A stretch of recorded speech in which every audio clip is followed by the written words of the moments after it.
ఎంత భయంకరంగా ఉన్నాయంటే పరిస్థితులు. ఎప్పుడైనా యేసు ప్రభు వచ్చేయచ్చు. కానీ జరగబోయే సంగతులు అది మనకి ఏ విధంగా ప్రయోజనం మనకు కలిగించే విషయాలు ఉంటాయో అవి మీరు జ్ఞాపకం చేసుకోవాలి. ఈ ఒక్క రోజులోనే మొత్తం చెప్పేస్తాను నేను.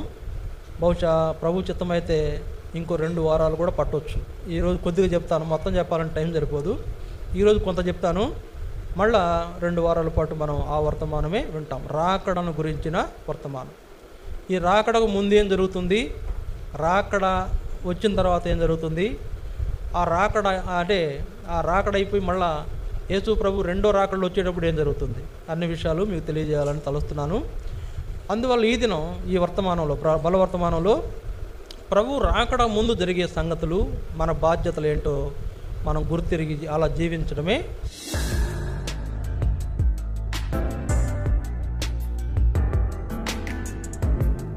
చూడండి, వాక్యంలో వ్రాయబడిన కొన్ని సంగతులు మనం జ్ఞాపకం చేసుకుంటాం. హెబ్రీ పత్రిక 12వ అధ్యాయం, హెబ్రీ 12వ అధ్యాయం దయచేసి చూడండి. హెబ్రీ 12వ అధ్యాయము 14వ వచనం. హెబ్రీ 12వ అధ్యాయం 14వ వచనం. ఆ మాట చదువుకుంటాం. హెబ్రీ 12వ అధ్యాయము 14వ వచనం. అందరితో సమాధానము పరిశుద్ధతయు కలిగి ఉన్నటకు ప్రయత్నించుడి. పరిశుద్ధత లేకుండా ఎవడును ప్రభువును చూడడు. పరిశుద్ధత లేకుండా ఎవడు ప్రభువును చూడడు. కాబట్టి పరిశుద్ధత లేకుండా ఎవడు ప్రభువుని చూడలేడు. పరిశుద్ధత లేకుండా ఎవడు ప్రభువుని చూడలేడు. పరిశుద్ధత లేకుండా ఎవరు ప్రభు భోజన పాత్రలో కూడా పాలు పొందలేరు. అందువలన పరిశుద్ధత లేకుండా ఎవడు ప్రభువును చూడలేడు అనే మాటకు ముందు ఆడో మాట ఉంది, అందరితో సమాధానము, తర్వాత పరిశుద్ధత కలిగి ఉండుటకు ప్రయత్నము చేయడం. కనుక దేవుని యొక్క వాక్యములో వ్రాయబడినట్లు మనకు అందరితో సమాధానము ఉండాలి. అప్పుడే మనకు ఆ పరిశుద్ధత వస్తుంది. ఆ పరిశుద్ధతతోనే మనం దేవుణ్ణి కూడా చూడగలుగుతాం, ప్రభు బలలో పాలు పొందగలుగుతాం. కనుక ఇలాంటి అనుభవంలో మనం బలలో చేయవేయడానికి మనము అలాంటి లక్షణం కలిగి ఉండాలి, పరిశుద్ధత కలిగి ఉండాలి. ఈ పరిశుద్ధులే రేపు రాకడలో ఆయన యొద్దకు ఎత్తబడేవారుగా ఉంటారు. పరిశుద్ధత లేకుండా ఎవడు ప్రభువును చూడలేడంటే దాని అర్థం అదే. పరిశుద్ధులుగా ఉన్నవాళ్లే రాకడలో ఎత్తబడే వాళ్ళు ఉంటారు. సరే, రాకడలో ఎత్తబడే అనుభవంలో మనం ఉండాలంటే ప్రాముఖ్యంగా ఏం అవసరం, మనకు పరిశుద్ధత అవసరం. రెండవది ఏమవసరం, మనకు అంటే ఏమి నిర్ణయించిందో అది జరగడం అవసరం. దేవుడు ఏమి నిర్ణయించాడో అది జరగడం అవసరం. యేసు ప్రభు ఈ లోకంలో నుంచి తాను వెళ్ళబోయే దినాలు వచ్చినప్పుడు యేసు ప్రభు మరి అంటే ఇంకా కొన్ని దినాల్లో చిలువ వేస్తారు, లేకపోతే ఆయన చనిపోతాడు, సమాధి చేయబడతాడు, తిరిగి 3వ దినాన లేస్తాడు, పరలోకానికి రావడం వెళ్తాడు అనేటువంటి విషయాలు తెలిసిన వాడై శిష్యులందరికీ కొన్ని సంగతులు ఆయన బోధించాడు. వాళ్ళని అడిగారు. వాళ్ళు ఏమడిగారంటే చూడండి ఒక మాట, మత్తయి సువార్త 24వ అధ్యాయం, మత్తయి సువార్త 24వ అధ్యాయం, లేకపోతే మార్కు సువార్త 13వ అధ్యాయం చూడండి, అక్కడ వివరంగా ఉంది. మార్కు సువార్త 13వ అధ్యాయం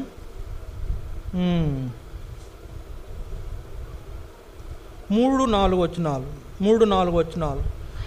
ఆయన దేవాలయం ఎదుట ఒలీవల కొండ మీద కూర్చుండి ఉండగా పేతురు, యాకోబు, యోహాను, ఆంద్రేయ అను వారు ఆయనను చూసి, ఇవి ఎప్పుడు జరుగును, ఇవి ఎన్నియు నెరవేరబో కాలమునకు ఏ గుర్తు కలుగును, అది మాతో చెప్పుమని ఆయనను ఏకాంతమందు అడుగగా.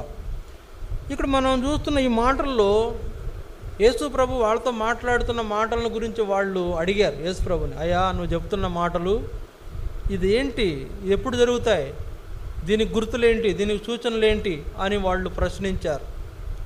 యేసు ప్రభువుని ప్రశ్నించారు. యేసు ప్రభువుని ప్రశ్నిస్తే యేసు ప్రభు వాళ్ళకు అన్ని విషయాలు చెప్పాడు. అందుకనే అన్ని విషయాలంటే చూడండి, అదే మార్కు సువార్తలో 13వ అధ్యాయం 23వ వచనం.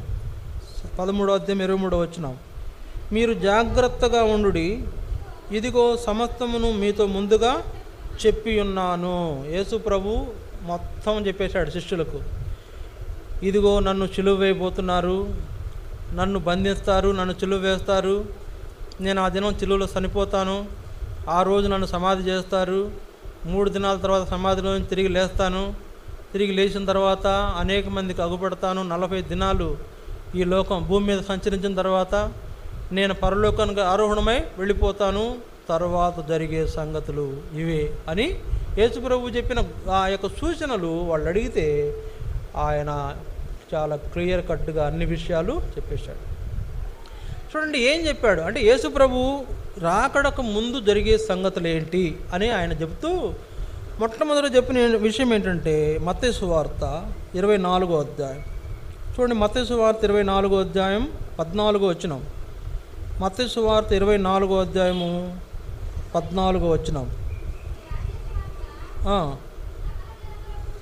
ఈ రాజ్య సువార్త సకల జనములకు సాక్షార్థమై లోకమందంతటను ప్రకటింపబడును, అటు తర్వాత అంతము వచ్చును. ఈ రాజ్య సువార్త మొట్టమొదటి జరిగిన సంగతి ఏంటంట, యేసుప్రభు చెబుతున్నాడు, సువార్త అందరికీ ప్రకటించబడాలి. సువార్త అందరికీ ప్రకటించబడాలి అంటే ఈ లోకంలో మనుషుడు అన్నటువంటి వాడు ఎక్కడున్నా కూడా ఆ వ్యక్తికి వాళ్ళ విధానాల్లో సువార్త ప్రకటించాలి. చెవిటివాడికి కూడా సువార్త ప్రకటించాలి, మూగవాడికి కూడా సువార్త ప్రకటించాలి, గుడ్డివాడికి కూడా సువార్త ప్రకటించాలి.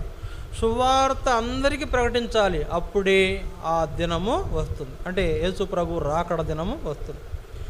సువార్త ప్రకటించటము అనేది జరగవలసిన ఇంపార్టెంట్ విషయం. యేసు ప్రభు రాకడలో 2 విషయాలు ఉన్నాయి. ఒకటి ఏంటంటే రహస్య రాకడ, రెండవది బహిరంగ రాకడ. మొదటిది ఏంటంటే రహస్య రాకడ, రెండవది బహిరంగ రాకడ. కాబట్టి మొదట వచ్చినప్పుడు రహస్యంగా వస్తాడు ప్రభు, రెండవదిగా వచ్చినప్పుడు బహిరంగంగా వస్తాడు. ఆ రెండోసారి వచ్చే రాకడలో మనం కూడా ఆయనతో ఉంటాము. కానీ మొదటి రాకడలో ఆయన రహస్యంగా వస్తాడు, మధ్యాకాశానికి వస్తాడు. మధ్యాకాశానికి వచ్చి ఆయన సంఘాన్ని తన యొద్దకు తీసుకుని వెళ్ళే ముందు ఏం జరగాలన్నాడంటే, మొట్టమొదటిగా అందరికీ సువార్త ప్రకటించబడాలి. అంటే మనం ఈ విషయాన్ని గుర్తుపెట్టుకోండి, ఆయన రాకడ ఏమిటి, రాకడలో మనం చేయవలసిన విషయాలు ఏంటనే దాంట్లో మొట్టమొదటిగా సువార్త ప్రకటించవలసిన భారం మన పైన మోపబడింది. ప్రతి వ్యక్తికి సువార్త వెళ్ళాలి, చిట్ట చివరి మానవుడి వరకు, అంటే ఇప్పుడే పుట్టిన మనుషుడి వరకు సువార్త విన్నపించాలి, సువార్త చెప్పాలి. సువార్త విన్నటువంటి వాళ్ళు ఆ సువార్త విని యేసు ప్రభువుని అంగీకరిస్తారో అంగీకరించరో అది మనకు అనవసరం. సువార్త ప్రకటించబడాలి. ప్రకటించబడడం, ఆ సువార్త చిట్ట చివరి మానవుడి వరకు ప్రకటించబడమే రాకడ రాబోతుంది అనడానికి గుర్తు. చిట్ట చివరి మనుషుడి వరకు సువార్త ప్రకటించబడింది అంటే ఇక అది అయిపోతే ఇక రాకడ వచ్చినట్టే గుర్తు. అందుకే లోకమందంతటా సువార్త ప్రకటించాలని యేసుప్రభు చెప్పాడు. ఆ తర్వాతే అంతం వస్తుంది. అంతం అంటే రాకడ వస్తుంది అని ఆయన చెప్తున్నాడు. కనుక రాకడ సంభవించాలి అంటే, రాకడ రావాలంటే మొదటిగా ఏంటంటే సువార్త చేయాలి. అందుకే మేము వీధుల్లో పోయి అక్కడక్కడ సువార్త చేయడానికి కొంచెం భారమో కష్టమో ఇబ్బందో కొంచెం అదిరింపులు బెదిరింపులు ఉన్నాయి మాకు. అయినా కూడా వెళ్ళే కారణం ఏంటంటే అదే, దేవుని ఉద్దేశం నెరవేర్చబడాలి. రాకడ తొందరగా రావాలంటే సువార్త వెళ్ళాలి, ప్రతి వ్యక్తికి వెళ్ళాలి. రక్షణ పొందడం మనకు అనవసరం, దేవుడు చూసుకుంటాడు. మనం చెప్పడం మన డ్యూటీ. అది అందరికీ చేరిన తర్వాత రాకడ సంభవిస్తుంది అని వాక్యంలో రాయబడింది. కాబట్టి సువార్త ప్రకటించవలసిన భారం మన పైన ఉంది. మన బాధ్యతలు గుర్తించాలి. ఇక్కడ ఏదో రాకడ వచ్చేస్తుంది వెళ్ళిపోదాం అనుకుంటే కుదరదు. ఆ రాకడలో మనము ఎత్తబడాలి అంటే, అసలు ఆ రాకడ రావాలంటే ముందు ఏం చేయాలి, సువార్త వెళ్ళాలి, మన ద్వారా వెళ్ళాలి. మన ఇరుగు పొరుగు వారికి, ఇతరులకు, మన స్నేహితులకు, రక్త సంబంధులకు సువార్త చెప్పాలి. యేసుప్రభుని కూడా చెప్పండి. వినటం వినకపోవటం, నమ్మడం నమ్మకపోవటం దేవుడు చూసుకుంటాడు వాళ్ళ సంగతి. చెప్పడం మన ధర్మం. కాబట్టి రాకడ సంభవించే దినాల్లో ప్రజెంట్ మన మీద ఉంచబడిన అత్యంత ప్రాముఖ్యమైన బాధ్యత ఏంటంటే సువార్త చెప్పు. నీ స్నేహితుడికి, నీ ఇరుగు పొరుగు వాడికి సువార్త చెప్పు. నీతో కలిసి డ్యూటీ చేస్తున్నవాడు సువార్త చెప్పు. నీతో కలిసి ప్రయాణం చేస్తున్నవాడు సువార్త చెప్పు. నీతో కలిసి చదువుకుంటున్నవాడు సువార్త చెప్పు. అసలు ముందు నువ్వే సువార్తలాగా మారాలి. సువార్త నీలో ఉండాలి. కనుక అందరికీ సువార్త ప్రకటించబడే విషయము నెరవేరాక ప్రభు రాకడ సంభవిస్తుంది. ఇది మొదటి విషయం. చూడండి, రెండో విషయాన్ని మనం జ్ఞాపకం చేసుకుంటే అదే మత్తయి సువార్త 24వ అధ్యాయం 31వ వచనం. అదే మత్తయి సువార్త 24వ అధ్యాయం 31వ వచనం. మరియు ఆయన గొప్ప బూరతో తన దూతలను పంపును, వారు ఆకాశమునొక్క ఈ చివరి నుండి ఆ చివరి వరకు నలుదిక్కుల నుండి ఆయన ఏర్పరుచుకున్న వారిని పోగు చేయుదురు. దేవుడంట బూరతో దూతల్ని పంపుతాడంట. అక్కడేం రాయబడింది? 31లో, మరియు ఆయన గొప్ప బూరతో తన దూతలను పంపును. అంటే దూతలను ఎందుకు పంపిస్తాడంటే దేవుడు ఏర్పాటు చేసుకున్న వారిని పోగు చేయడానికి. కనుక దేవుడు ఏర్పాటు చేసుకున్న వారిని పోగు చేయడానికి దేవుడు దూతలను పంపిస్తాడు. అదే సమయంలో మన దగ్గర ఉన్న పరిశుద్ధాత్మ కూడా మనం రాకడలో ఎత్తబడడానికి సహాయం చేస్తాడు. ఇక్కడ భూలోకంలో పరిశుద్ధాత్మ సహాయం చేస్తుంటాడు మనకు. ఇట్లా నడుచుకో, ఇట్లా జీవించు, ఇట్లా భక్తి చేయి, ఇట్లా విశ్వాసం అలవర్చుకో, ఇట్లా ప్రార్థన చేయి అన్నీ నేర్పిస్తుంటాడు మనకు. ఎట్లా ఆయన రాకడలో మనము ఎత్తబడేటువంటి అనుభవం అవసరమో పరిశుద్ధాత్మ నేర్పిస్తూ ఉంటాడు. మనం నేర్చుకోవాలి. నేర్చుకుంటున్నామా? రాకడ వచ్చినప్పుడు ఆ ఎత్తబడే అనుభవం మనం ఉండాలంటే పరిశుద్ధాత్మ మనకు బోధించిన విషయాలు నేర్చుకునే ఆ ప్రకారంగా మన జీవితాన్ని సిద్ధం చేసుకోవాలి. రాకడకి నేర్చుకుంటున్నామా? ఏమి నేర్చుకుంటున్నాం? దేవుని విషయాలా, లోకం విషయాలా? దేవుని విషయాలా, సాతాను విషయాలా? కనుక మనపై ఉంచబడిన బాధ్యత పరిశుద్ధాత్మ మనకు బోధించినప్పుడు వాటన్నిటిని అవగాహన చేసుకునేయడం మన బాధ్యతే. అట్లా మనం పరిశుద్ధాత్మ ఇక్కడ సిద్ధపరుస్తుంటే ఒక పక్కన ఆ సమయం వచ్చినప్పుడు దేవుడు ఏం చేస్తాడంట? దూతలను బోరతో, పెద్ద గొప్ప బోరతో పంపిస్తాడంట. పంపించి ఆ బోర ఊదినప్పుడు ఆయన ఏర్పాట్లు ఉన్నవారు, ఆయన ఏర్పరచుకున్న వారందరినీ వాళ్ళు పోగు చేస్తారంట. చూడండి, అది జరగాలి. రాకడకు ముందు ఈ సంగతులన్నీ జరగాల్సిన విషయాలు. ఈ పోగు చేస్తారు. పోగు చేసినప్పుడు అక్కడ మనందరిని సమకూర్చి మనం ఎత్తబడటానికి దూతలను పంపించేవాడుగా ఉన్నాడు ప్రభు. ఒక బోర వినపడుతుందంట మనకు. చూడండి, 1 దశలోనిక 4వ అధ్యాయం 17వ వచనంలో పౌలు గారు కొద్ది వివరంగా రాశాడు. 1 దశలోనిక 4వ అధ్యాయం 17వ వచనం. 1 దశలోనిక 4:17. ఆ మీదట 16-17 చూడండి. 16-17 ఆర్భాటముతోనూ ప్రధాన దూత శబ్దముతోనూ దేవుని బోరతోనూ పరలోకము నుండి ప్రభువు దిగివచ్చును. క్రీస్తు నందుండి మృతులైన వారు మొదట లేతురు. ఆ మీదట సజీవులమై నిలిచియుండు మనము వారితో కూడా ఏకముగా ప్రభువును ఎదుర్కొనుటకు ఆకాశ మండలమునకు మేఘముల మీద కొనిపోబడుదుము. కాగా మనము సదాకాలం ప్రభుతో కూడా ఉందుము. ఇక్కడ మనం చూస్తున్నాం, దేవుని బోరతో వచ్చిన దూతలు బోర ఊదినప్పుడు ప్రభువు కూడా మధ్యాకాశానికి వస్తాడు. వచ్చి మధ్యాకాశములో బోర ఊదినప్పుడు మనం ఏంటంట? ప్రధాన దూత శబ్దముతోనూ ఆర్భాటముతోనూ దేవుని బోరతోనూ పరలోకము నుండి ప్రభువు దిగివచ్చును. క్రీస్తునందున్న మృతులు మొదట లేతురు. కాగా ఆ మీదట సజీవులమై నిలిచియుండు మనము వారితో కూడా ఏకముగా ప్రభువును ఎదుర్కొనుటకు మేఘముల మీద కొనిపోబడుదుము. కనుక దూత బోర ఊదినప్పుడు ఆయన ఏర్పాటులో ఉన్న వారిని పోగు చేసి వారందరిని కూడా ఎట్లా తీసుకెళ్తాడంట? మేఘముల మీద తీసుకెళ్తాడు. మేఘములపై మనం ఎక్కి ప్రయాణం చేయనంటున్నాం. ఎక్కడికి? మధ్యాకాశానికి. ప్రభువు వచ్చి బోరూదినప్పుడు ప్రభువుని కలుసుకోవడానికి మనకు వెళ్ళే వాహనం ఏంటంటే మేఘవాహనం. మేఘవాహనం ఎక్కి ఆయన దగ్గరకు మనం వెళ్ళే వారంగా మనం ఉంటాము. కాబట్టి మనలను పరిశుద్ధాత్మ సిద్ధపరుస్తున్నాడు. రెండవది, దూత మనల్ని పోగు చేసేటప్పుడు ఆ ఏర్పరచబడిన వారి జాబితాలో మనం ఉన్నామా లేదా అనేది మన బాధ్యతే. మనమే చూసుకోవాలి. ఏర్పరచబడిన వారిలో మనం ఉన్నామా లేదా, ఆయన ఏర్పాటు చేసుకున్న వారిలో మనం ఉన్నామా లేదా. ఏదో పిలిపి ప్రార్థనా మందిరంకి వెళ్తామంటే కుదరదు. పిలిపి ప్రార్థనా మందిరంలో నేను ఒక సభ్యుడిని అంటే కుదరదు. ఇది మానవ రీతిగా ఏర్పాటు చేయబడిన ఈ మందిరం. ఇలాంటి అనేకమైన మందిరాల్లో నుండి దేవుడు ఏర్పరచుకునే కొన్ని వేరే జాబితా ఉంది. దాన్ని ఏమన్నారంటే సార్వత్రిక సంఘం అన్నారు. ఇలాంటి సంఘాల్లో ఆయన ఆయన కోరుకున్న, ఆయన ఏర్పాటు చేసుకున్న, ఏర్పరచుకున్న వారి జాబితా ఒకటి ఉంది. దాన్ని సార్వత్రిక సంఘం అన్నారు. వాళ్ళు దూతలు పోగు చేసిన వాళ్ళు ఆ సార్వత్రిక సంఘమే. పిలిపి ప్రార్థన మందిరంలో విశ్వాసం ఏమైనా పరలోకం పోతామని లేదు. దేవుని ఏర్పాటు చేసుకునేటువంటి జాబితాలోకి నువ్వు రావాలంటే సంఘంలో అనేక విషయాలు నేర్చుకోవాలి. ఆ క్రమశిక్షణ నేర్చుకోవాలి, ఆ వాక్యం నేర్చుకోవాలి, జరగబోయే సంగతులు నేర్చుకోవాలి, నువ్వేం చేయాలో నేర్చుకోవాలి, నీ బాధ్యత ఏమిటో గుర్తించాలి. ఆ రీతిగానే మనం రాకళ్ళు ఎత్తబడతాం. అది అన్నీ పొరపాటు చేసి మర్చిపోతే, వాటిని జరిగించకపోతే మనం ఎత్తబడకపోవడమేమో కానీ విడవబడతాం.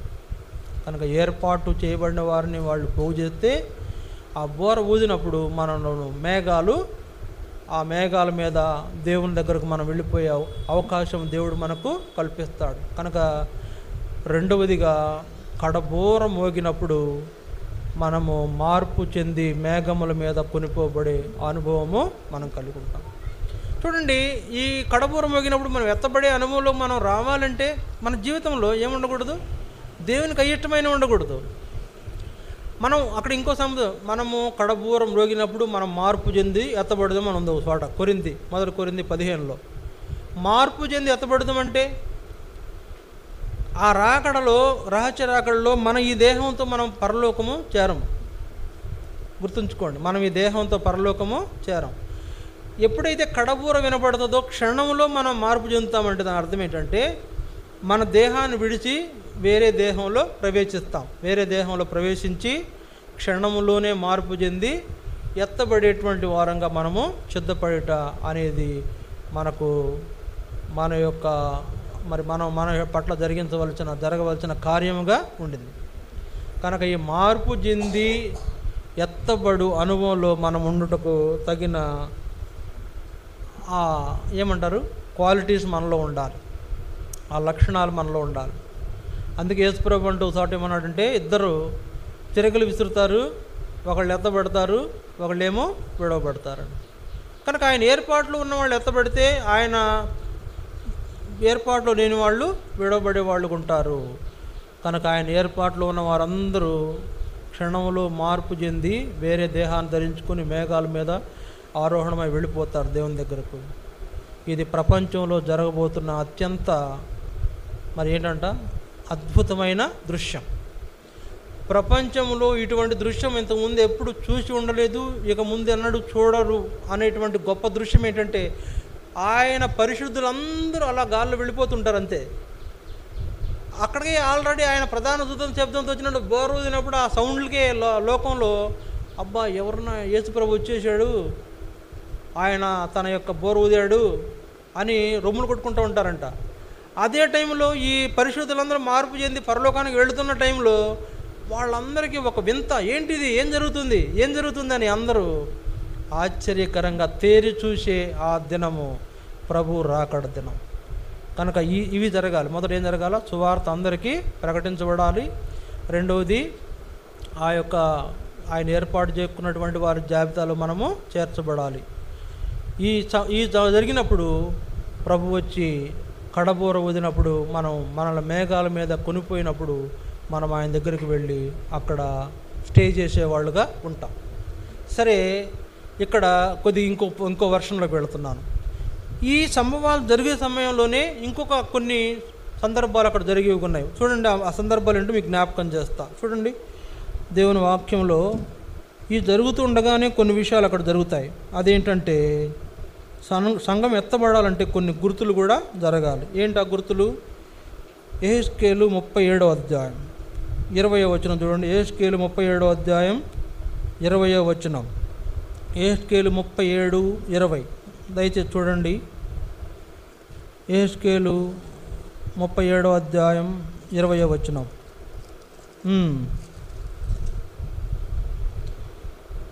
ప్రభు అయిన యెహోవా చలవిచ్చినదేమనగా, ఏ ఏ అన్యజనులలో ఇశ్రాయేలీయులు చెదిరిపోయిరో ఆయా అన్యజనులలో నుండి వారిని రక్షించి, వారు ఎచ్చడెచ్చడ ఉన్నారో అచ్చట నుండి వారిని సమకూర్చి, వారి స్వదేశంలోనికి వారిని తోడుకుని వచ్చి, ఇక మీదట ఎన్నటికి 2 జనములుగాను 2 రాజ్యములుగాను ఉండకున్నట్లు ఆ దేశంలో ఇశ్రాయేలీల పర్వతముల మీద వారిని ఏకజనముగా చేసి వారందరికి ఒక రాజును నియమించదని. ఇక్కడ ఏంటంటే విషయం ఏంటంటే, చెదిరిపోయిన ఇశ్రాయేలీలు సమకూర్చబడుట జరగాలి. ఇంకా జరిగేది ఏంటంటే, చెదిరిపోయిన ఇశ్రాయేలీలు సమకూర్చబడాలి. రాకడకు ముందు జరిగే సూచనల్లో ఇదొక సూచన. అంటే లోకమంతటా చెదిరిపోయిన ఇశ్రాయేలీలు సమకూర్చబడాలి. లోకమంతటా ఇశ్రాయేలీలు ఎందుకు చెదిరిపోయినారు అనంటే అదొక పెద్ద హిస్టరీ.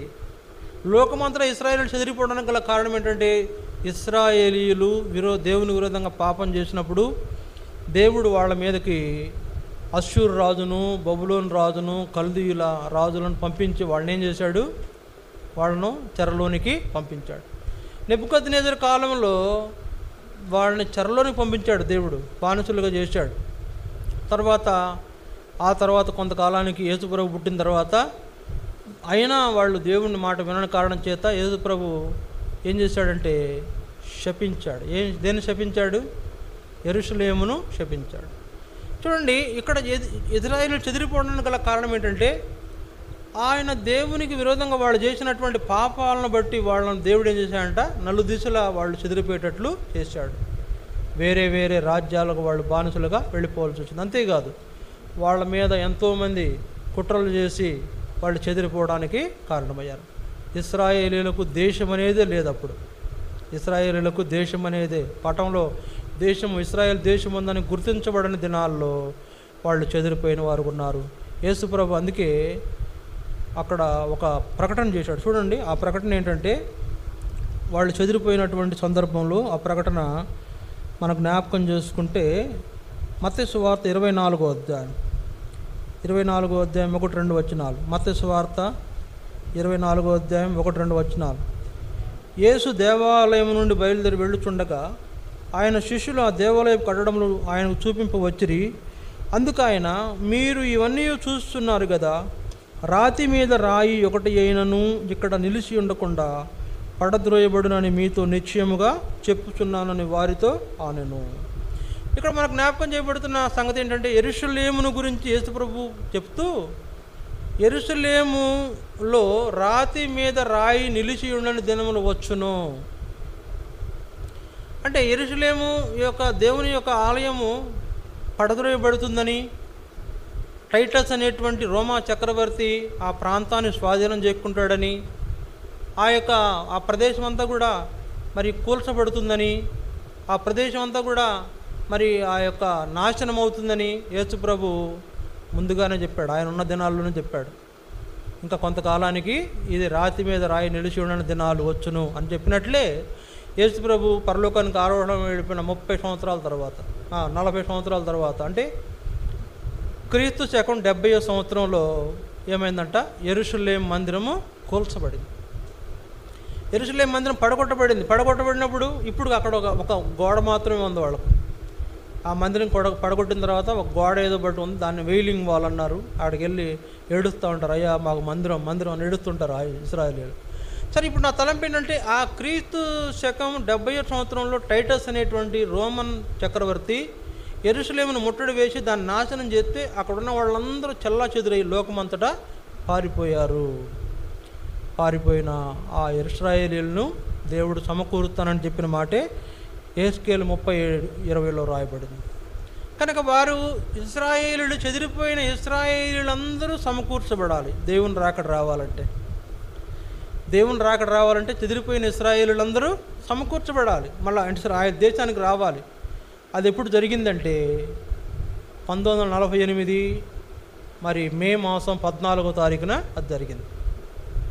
అంటే అంజూరపు చిగురించడం మీరు చూడగానే అన్నాడు యేసుప్రభు. మళ్ళీ ఇజ్రాయేల్ దేశం చిగురించడం మొదలుపెట్టింది 1948 మే నెల 14వ తారీఖున. తిరిగి మళ్ళీ వాళ్ళ దేశానికి వాళ్ళు ఒక్కొక్కళ్ళుగా రావడం ప్రారంభించారు. ఇప్పుడు ఈ కాలంలో దాదాపుగా అందరూ వచ్చేసారు. బహుశా కొన్ని వందల మంది మాత్రమే వాళ్ళకి రావాలి. వాళ్ళ కొన్ని ఆటంకాలు ఉన్నాయి, అవి క్లియర్ చేస్తే వాళ్ళు కూడా వచ్చేస్తారు. అది రాకడకు అదొక సూచన. ఇక్కడ యెరూషలేములోని చెదరగొట్టబడిన ఇశ్రాయేలు అందరూ కూడా సమకూర్చబడడం అనేది కూడా రాకడలో ఒక సూచన. కనుక చెదరగొట్టబడిన ఇశ్రాయేలు సమకూర్చబడుట కొరకు మనం ఏం చేయాలా? ప్రార్థన చేయాలి. అందుకని యెరూషలేమా నిన్ను ప్రేమించేవారు వరదలెదురు, యెరూషలేము క్షేమం కొరకు ప్రార్థన చేయాలని మనకు వాక్యం ద్వారా దేవుడు చెప్తున్నాడు. చెదరిన ఇశ్రాయేలీలందరూ సమకూర్చబడు కొరకు మనం ప్రార్థన చేయవలసిన బాధ్యత మన పైన ఉన్నది. యెరూషలేము యొక్క క్షేమం కొరకు ప్రార్థన చేయాలి. దేవాలయం ఉంది, అక్కడ దేవాలయం కూల్చబడింది, అది కట్టబడి నిమిత్తమే ప్రార్థన చేయాలి.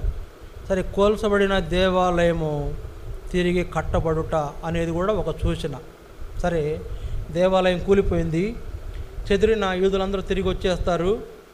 చివరి అంటే ఎవరున్నారు మొత్తం అందరూ వచ్చేసిన తర్వాత ఈ కూల్చబడిన 1900 అంటే క్రీస్తు శకం 77 సంవత్సరంలో కూల్చబడిన దేవాలయము తిరిగి కట్టబడాల్సిన అవసరం ఉంది.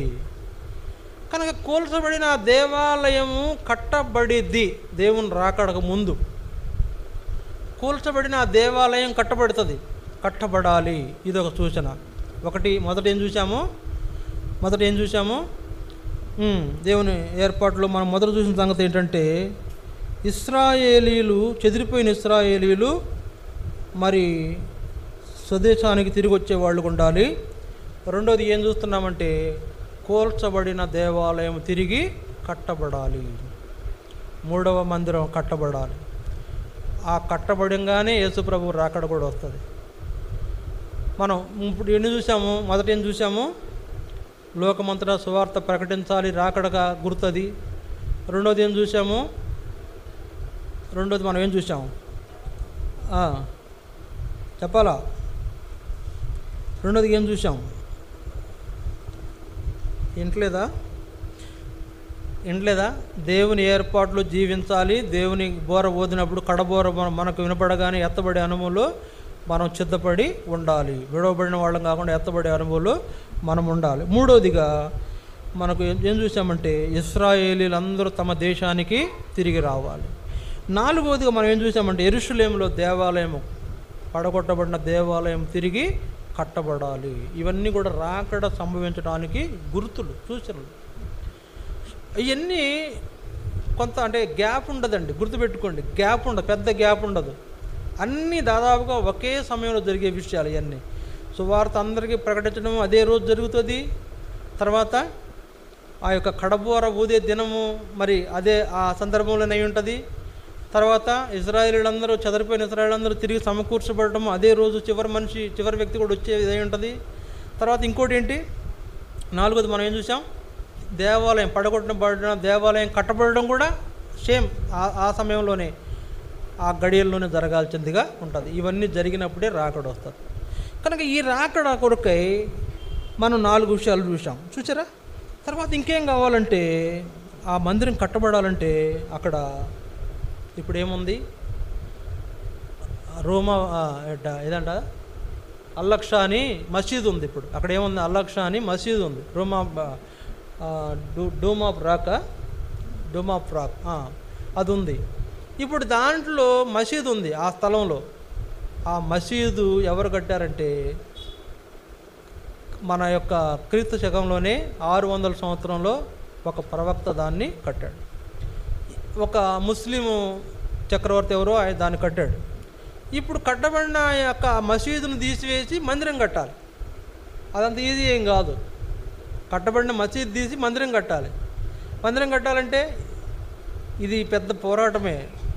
దీనికి ముందు ఒక పెద్ద పోరాటం జరగాలి, అంటే యుద్ధం జరగాలి. ఆ యుద్ధమే మొన్న అంటుకుంది.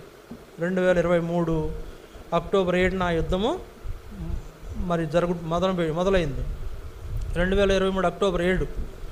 ఆ యుద్ధానికి పెట్టిన పేరు ఏంటంటే అల్ అక్సా వార్.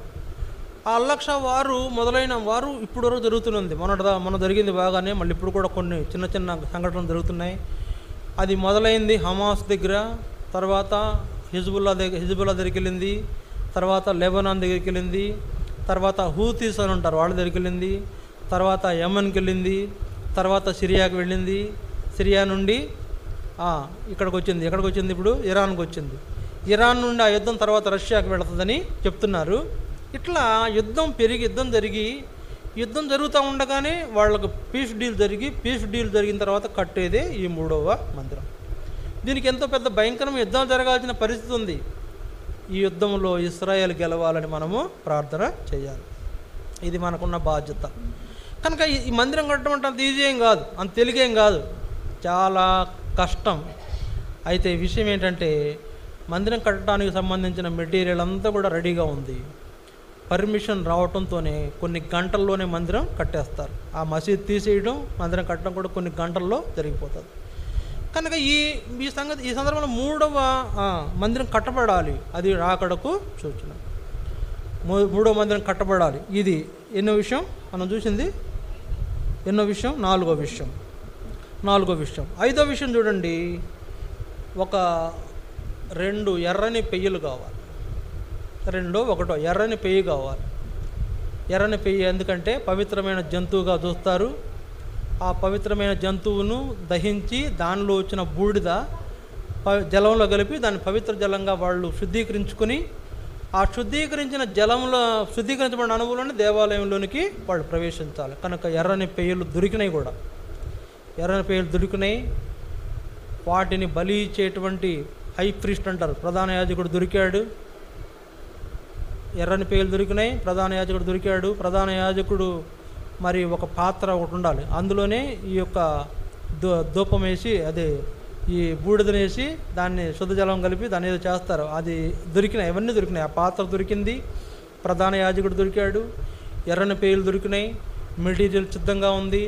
పర్మిషన్ వస్తే చాలు కొన్ని గంటల్లోనే ఇవన్నీ జరిగిపోతాయి. ఒక పక్కన దహన బలి జరిగిపోతుంది, అంటే ఒక పక్కన యాజకుడు దహన బలి జరిగిస్తాడు, ఒక పక్కన మందిరం టెంపుల్ కట్టేస్తారు. ఈ టెంపుల్ కట్టిన తర్వాత ఈ శుద్ధ జలం చల్లుకొని వీళ్ళందరూ దేవాలయం, ఇవన్నీ కొద్ది గంటలు జరిగిపోతాయి. అంటే మనం చూడడానికి కూడా ఏముండదు, ఇంకా మనం చూడడానికి కూడా ఏముండదు. మొత్తం జరిగిపోయేటప్పటికి ఇవే రాకడకి ప్రధానమైన గుర్తులు. ఇది జరిగినప్పుడు అక్కడ జరిగే ఈ సందర్భాల్లో ఏం జరగాలంటే, ఇవన్నీ జరిగిన సందర్భంలో దేవాలయం కట్టబడిన తర్వాత ఆ దేవాలయం కట్టబడటానికి పీస్ డీల్ చేసేవాడు ఎవడంటే వాడే అంత్యక్రీస్తు. దేవాలయం కట్టబడడానికి పీస్ డీల్ అంటే ఇద్దరికి యుద్ధం జరగకుండా మధ్యవర్తి గుండి వాళ్ళ యుద్ధాన్ని ఆపిన వాడు ఉంటాడు, వాడే అంత్యక్రీస్తు. వాడు ఏం చేస్తాడంటే దేవాలయంలోకి రావాలి. అందుకే చూడండి, దేవుని వాక్యంలో ఆ మాటలు ఉంటాయి. దేవుని వాక్యం చూడండి, దేవుని వాక్యంలో ఆ మాటలు మనం చూస్తాం. మార్క్స్ వార్త 13వ అధ్యాయం, 13వ అధ్యాయం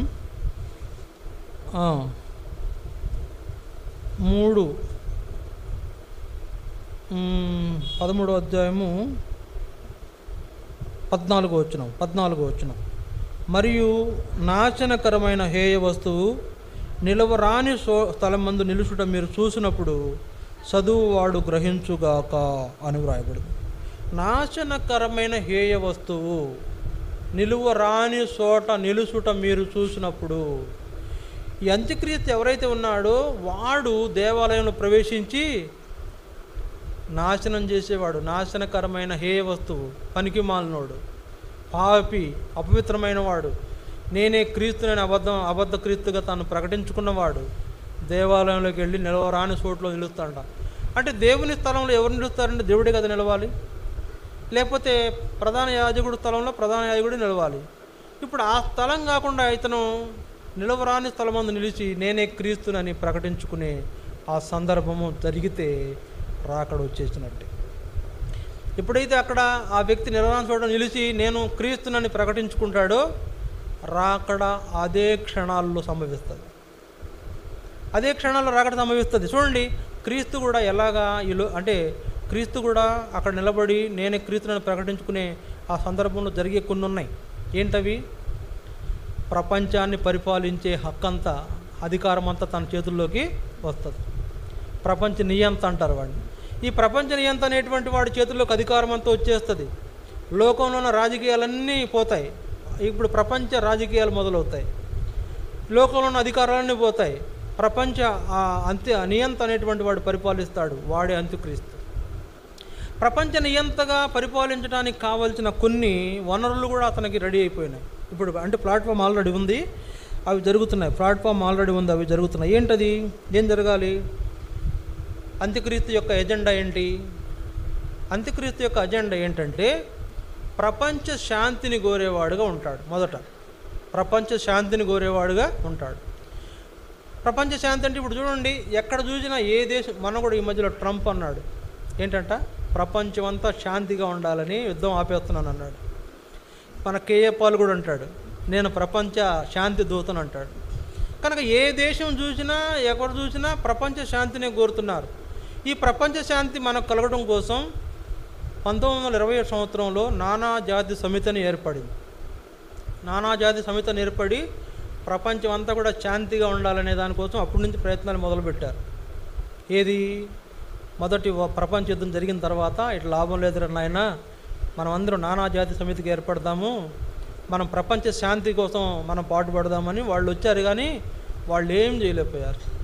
తర్వాత కొంతకాలం తర్వాత ఐక్యరాజ్య సమితి వచ్చింది. ఐక్యరాజ్య సమితి వచ్చిన తర్వాత ఏం జరిగింది? ఐక్యరాజ్య సమితి ప్రపంచ శాంతి కోసం చేసిన ప్రయత్నాల్లో వాళ్ళు కూడా చేతులు ఎత్తేసారు. వాళ్ళ వల్ల కూడా గాట్ల. ఇప్పుడు మూడవదిగా వేరే వాళ్ళు వస్తున్నారు. యూరోపియన్ యూనియన్ అని ఒకటి వస్తున్నారు. European union. ఈ యూరోపియన్ యూనియన్ అనేటువంటి వాళ్ళు వచ్చి మేము ప్రపంచాన్ని అంతా నెమ్మదిగా చేస్తాము, మేము చక్కగా శాంతి వైపు తీసుకెళ్తామని ఇప్పుడు వాళ్ళు చెప్తున్నారు. ఈ ప్రపంచ శాంతి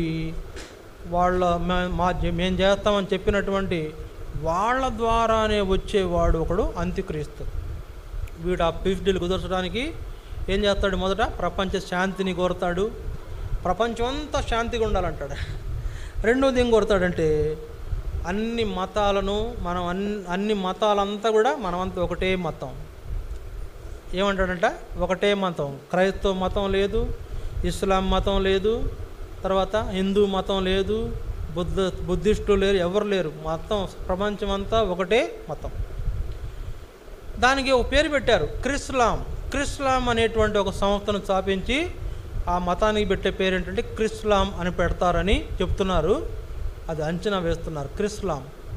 కాబట్టి మొదట ప్రపంచ శాంతి జరగాలి, రెండోది అన్ని మతాలు ఒక మతంగా మారాలి, మూడోది చూడండి, మూడోది ఏం జరగాల? మూడోది ఒకటే కరెన్సీ రావాలి. లోకమంతా కూడా ఒకటే కరెన్సీ. రూపాయలు, డాలర్లు ఇవి లేవిక. రూపాయి, డాలరు, తర్వాత వేరే వేరే కరెన్సీలు ఉన్నాయి. ఇవన్నీ కూడా ఏం చేయలేని పరిస్థితి. అవన్నీ ఫెయిల్ అయిపోతాయి. అంటే ఆ కరెన్సీ ఇప్పుడు చలామణి అవుతున్న కరెన్సీ అంతా పనికిరాంది, చలామణిలో లేకుండా పోతుంది. ఒక కరెన్సీ వస్తుందంట. ఆ కరెన్సీ ఏంటంటే యూరో అనేటువంటి కరెన్సీ వస్తుందంట. ప్రపంచవ్యాప్తంగా ఇప్పుడు ఒకటే కరెన్సీ, ఒకటే డబ్బులు. ఇప్పుడు అయితే ప్రజెంట్ మనం వేరే దేశం వెళ్తే అక్కడ డబ్బులు తీసుకొని అక్కడ కొనుక్కోవాలి. ఇక అప్పుడు అది అక్కర్లా, మీరు ఎక్కడికి వెళ్ళినా ఆ రూపాయి తీసుకొని ఖర్చు చేసుకోవచ్చు. ప్రపంచమంతా ఒకటే కరెన్సీ, ఒకటే డబ్బు చలామణి అవుతుంది. ఇది మూడవది. నాలుగవది, వాడికి సహకరించే నాలుగో ఆయుధం ఏంటంటే ఇంటర్నెట్ అంటే ఏంటి? ఇప్పుడు మనం చూస్తున్నాం కదా, ఫోన్లో మనం ఎక్కువ నెట్ ఉంది కదా, ఈ ఇంటర్నెట్ ప్రపంచవ్యాప్తంగా వాడే నడుపుతాడు. ఇంటర్నెట్ అంటే ఏం లేదు, ఇదంతా ఒక వల. ఆ వల అంత్యక్రీస్తు పన్నిన వల, ఎప్పుడో పన్నాడు. అది ఇప్పుడు ఇంకా మొత్తం సరెండర్ అవ్వలేదు. మొత్తం సరెండర్ చేసుకుంటే మొత్తం ప్రపంచం అంతా వాడి చేతుల్లోకి వెళ్ళిపోతుంది. ఒక బటన్ నొక్కితే ఇక్కడ వాడి మాటలు పడేలాగా, ఒక బటన్ నొక్కితే ఇక్కడ మనం ఏం చేస్తున్నామో చూసేలాగా, అలాంటి సౌకర్యం వచ్చేస్తుందంట. ప్రపంచం అంతా కూడా అతను తెలిసిపోద్ది. ఇంటర్నెట్ వ్యవస్థ అతనికి అనుకూలంగా మార్చుకుంటాడు. ఇది నాలుగోది. ఐదవది ఏంటంటే 666వ ముద్ర. 666వ ముద్ర. ఆ ముద్ర వేసుకోవాలని ఒత్తిడి చేస్తుంటాడండి. అంటే ఇవన్నీ కూడా అంత్యక్రీస్తు యొక్క వాడు జరిగించేటువంటి విషయాలు. ఈ అంత్యక్రీస్తు అనేటువంటి వాడు ఆ యొక్క యెరూషలేము ఆలయంలో కూర్చోవటం అంటేనే ఇక రాకడ వచ్చేసినట్లు. యెరూషలేము ఆలయంలో కూర్చుంటే రాకడ వచ్చేసినట్లే. అయితే అంత్యక్రీస్తు అనేవాడు వచ్చి అక్కడ కూర్చొని నేనే క్రీస్తుని ప్రకటించుకోవడానికి సహకరించేవేంటంటే ప్రపంచ శాంతిని కోరతాడు, అన్ని మతాలు ఒకటే అని కోరతాడు, అన్ని డబ్బంతా ఒకటే ఉండాలని కోరతాడు, తర్వాత ఇంటర్నెట్ వ్యవస్థ అంతా తన గుప్పిట్లో పెట్టుకుంటాడు, తర్వాత అందరికీ ఒక గుర్తింపు ముద్ర ఇస్తాడు, ఆధార్ కార్డు లాంటి ఒక గుర్తింపు ఇస్తాడు, ప్రపంచవ్యాప్తంగా 666 అందరి మీద వేస్తాడు, ఒక ముద్ర వేస్తాడు. ఆ ముద్ర వాడికి సంబంధించిన నెట్వర్క్ వ్యాపింపు చేయడానికి కారణమవుతుంది. ఇలాగా మరి దేవుని ఏర్పాట్లో మనం ఇవన్నీ కూడా గమనించాలి. రాకడకై సిద్ధపడాలంటే ఇవన్నీ జరగబోతున్న సంగతులు గమనించి మనమందరం కూడా సిద్ధపడి రాకడలో మనం ఎత్తబడే అనుభవంలో ఉండాలనేదే దేవుని యొక్క ఉద్దేశం. ఇంకొన్ని జరుగుతాయి. ఇంకొన్ని ఏంటి? యుద్ధాలు. ఇవి కూడా చూసినలే, యుద్ధాలు జరుగుతాయి. తర్వాత కరువులు వస్తాయి, ఇవి కూడా చూసినలే. తర్వాత భూకంపాలు వస్తాయి. యేసుప్రభు చెప్పాడు చూడండి, మత్తయి సువార్త. ఈ మాట చదివి మనం ముగించుకుంటాం. మత్తయి సువార్త 24:3. మత్తయి సువార్త 24:3 24వ అధ్యాయం 3వ వచనం. ఆయన ఒలీవల కొండ మీద కూర్చుండి ఉన్నప్పుడు శిష్యులు ఆయన యొద్దకు ఏకాంతంగా వచ్చి, ఇవి ఎప్పుడు జరుగును, నీ రాకడకును యుగ సమాప్తిని సూచనలేవి మాతో చెప్పమనగా, యేసు వారితో ఇట్లను, ఎవడును మిమ్మల్ని మోసపరచకుండా చూసుకొనుడి. అనేకులు నా పేరట వచ్చి నేనే క్రీస్తునని చెప్పి పలువురిని మోసపరిచెదరు. మీరు యుద్ధములను గూర్చియు యుద్ధ సమాచారములను గూర్చియు వినబోదురు. మీరు కలవరపడకుండా చూసుకొనుడి. ఇవి జరగవలసి ఉన్నది కానీ అంతం వెంటనే రాదు. జనం మీదకి జనమును, రాజ్యం మీదకి రాజ్యమును లేసును. అక్కడక్కడ కరువులను భూకంపములను కలుగును. ఇవన్నీ వేదనలకు ప్రారంభము. ఇవన్నీ వేదనలకు ప్రారంభం. కనుక యుద్ధాలు జరుగుతాయి. తర్వాత ఏం జరుగుతాయి? కరువులు వస్తాయి. తర్వాత భూకంపాలు వస్తాయి. పోయిన వారంలో 5 భూకంపాలు వచ్చినాయి ప్రపంచంలో ఎక్కడైనా కానీ. ఈరోజు పాకిస్తాన్లో వచ్చింది, భూకంపం వచ్చింది తెల్లవారుజామున. కనుక ఇప్పుడు భూకంపాలు మనకేంటంటే ప్రతిరోజు ఎక్కడో చోట భూకంపం. అంతేకాదు అనేక దేశాల్లో కరువు, శ్రీలంకలో కరువు, పాకిస్తాన్లో కరువు, నేపాల్లో కరువు, తర్వాత ఇంకా చిన్న చిన్న దేశాలు బంగ్లాదేశ్లో కరువు. ప్రతి చోట కరువు ఎక్కువైపోతూ ఉంది. కరువులు జరుగుతున్నాయి, కరువులు వచ్చినాయి, భూకంపాలు వస్తున్నాయి. తర్వాత యుద్ధాలు అంటే ఇప్పుడు ఎక్కడ పడితే అక్కడ జరుగుతున్నాయి. ఇప్పుడు ప్రజెంట్ మనకు కొన్ని యుద్ధాలు లైన్లో ఉన్నాయి, జరుగుతున్నాయి అన్నమాట. యుద్ధ సమాచారాలు, కరువు వార్తలు, భూకంప వార్తలు, ఇవే రాకడకు సూచనలు. ఇవన్నీ సంభవిస్తుండగా ప్రభు వస్తాడు, మనం పరలోకం వెళ్ళిపోతాం. పరలోకానికి వెళ్ళడానికి సిద్ధంగా ఉన్నామా లేదా మనం చూసుకోవాల్సిన అవసరం ఉంది. అయ్యయ్యో అక్కడ భూకంపం వచ్చిందనుకుంటా అంటే ఉపయోగం లేదు. అరే ఏంటంటే ఇజ్రాయేల్ మీద ఇరాన్ మీద ఇజ్రాయెల్ యుద్ధం చెప్పుకుంటున్నారంట, ఈ వార్తలు చెప్పుకుంటూ ఉపయోగం లేదు. లేకపోతే అక్కడెక్కడో కరువు ఉందంట ఆ దేశంలో. వాళ్ళు ఒక వీడియో చూశాను నేను.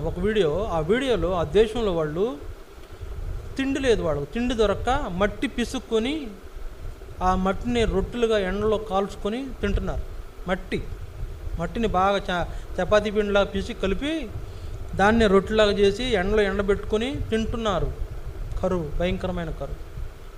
కనుక ఇప్పుడు జరుగుతున్న ఈ 3 సందర్భాలు గమనించండి. కరువులు, భూకంపాలు, యుద్ధ సమాచారాలు, రాజ్యం మీదకి రాజ్యం లేవటం అనేవి జరిగినప్పుడు యేసు ప్రభు రాకడ వచ్చిద్ది.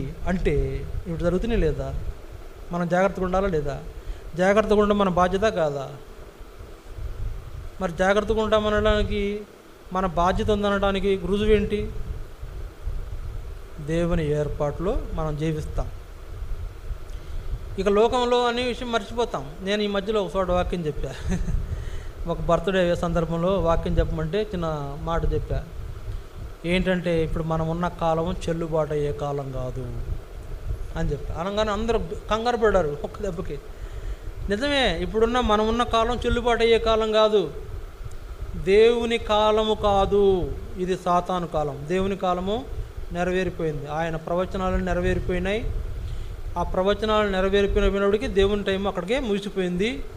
అయితే ప్రజెంట్ అంత్యక్రీస్తుకు ప్లాట్ఫామ్ ఏర్పాటు చేసుకునే కాలం, లేకపోతే అపవాది తన ప్రయత్నాలను ముమ్మరం చేస్తున్న కాలం. ఎవరు ఎత్తబడకుండా, దేవుని ఎద్దకు వెళ్లకుండా అందరూ ఈ లోకంలో నుండిపోవాలా, నాలాగే నరకానికి పోయేవాళ్ళు అయిపోవాలా, నాలాగా నశించిపోవాలని కోరుకుంటున్నా తిరుగుతున్న కాలం కనుక దేవుని సమయం అయిపోయింది. కాలం ఇక చెల్లదు.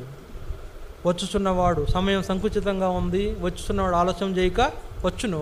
ఎవరు మెలకువగా ఉండి సిద్ధపడి ఉంటారో వారిని ప్రభు దగ్గరకు తీసుకువెళ్తాడు. అక్కడే రెండవ రాకడలో మనం ఎత్తబడే అనుభవంలో ఉంటాం. కనుక ఇది ఈ వారం. తర్వాత వారంలో మరొక ముఖ్యమైన విషయంతో మనం నెక్స్ట్ ఇంకొక విధానంలో మనం వాక్యం వింటాం.